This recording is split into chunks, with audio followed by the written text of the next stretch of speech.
it is mixed with the silt which is getting collected at the bottom of the river belt or somewhere at the check dams. So what it does, it has got density, and at the same time it is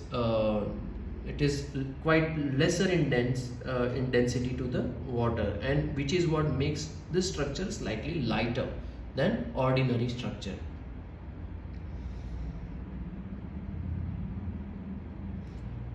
Yeah, what is plain steel? The pliant steel. Sorry, the pliant steel is somewhat, it can bend, and at the same time it is kind of, its yield strength is more. It is kind of, it works best against the tensile strength. It has got more strength than normal steel. So pliant steel is somewhat, it's giving it's permitting this building to have a plastic sort of flexibility, and at the same time it is giving more strength to the building, right? If it is normal steel, it will break after some point. It might not achieve, it might not have ultimate strength, tensile strength, which is what is having in this building, just because of they have used pliant steel. It is again weldable, and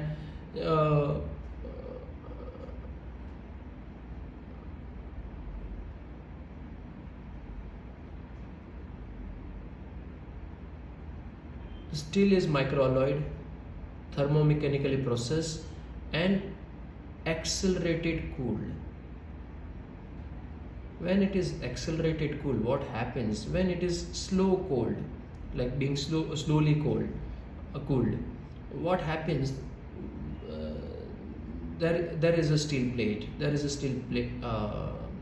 There is a steel plate, and if this section, if they cool it at lower rate, what happens? The oxygen in the nature will penetrate, and it makes this steel vulnerable, because it creates micro level bubbles.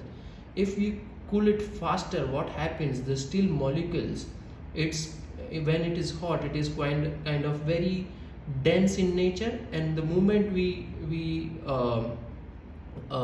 accelerate the process of cooling it, it becomes quite rigid in nature, because it doesn't allow any other air particle to penetrate the steel, and that is how it becomes more rigid than the slow cold process method. These are the column sizes. Again, if you see, they have got this bracing as well in the column as well. So what it does, just by having this column and not having this, what happens that it doesn't have lateral support or buttresses. The way we have got buttresses, they have inverted those buttresses inside the column, which is giving more strength, and this entire thing will be poured with concrete to make it more stronger.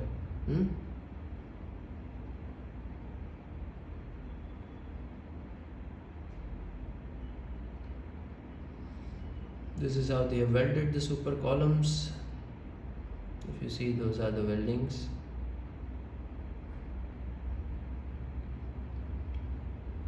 They have used high performance concrete. Just ask your structural engineer, structures, the person who takes structure, just ask him what is this, and they'll explain that it has got more structural strength than the normal concrete, because it has got lesser bubble.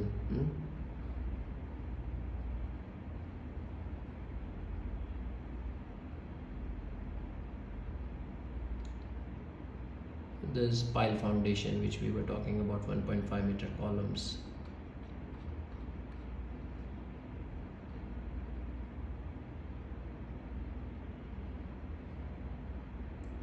This one.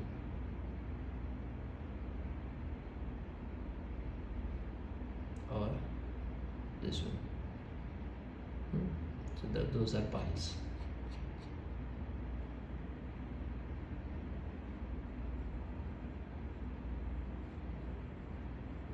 Again, they have these are the technical detail, like how they have taken care of all this minor aspect of making this building very stronger. So they have static testing of piles, right? Then what kind of piles they have used, tension it is applied for 20 to 100 tons, compression 4000 tons.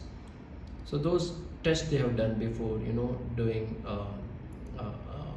the foundation, making structurally stable building, the dynamic testing of the pile, right?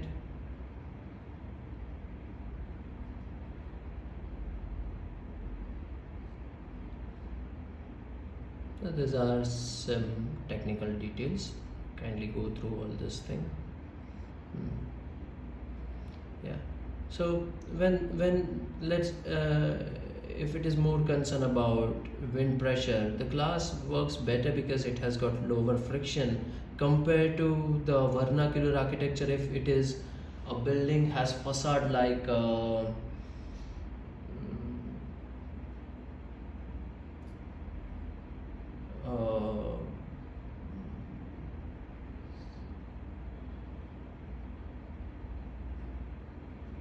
Antonio Gaudi's building, Sangria something.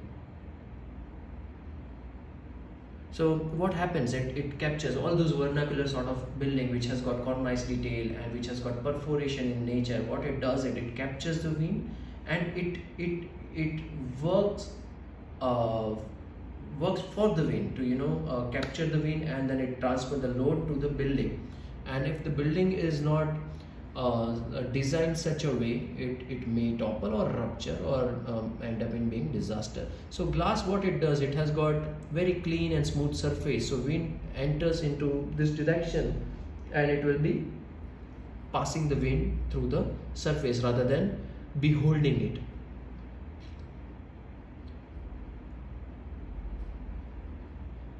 Of course, all this building is again designed and then later on tested into the wind tunnel, and it should go through the wind tunnel test based on the material and based on everything. They have got wind load applied, and then they see what kind of activity it has.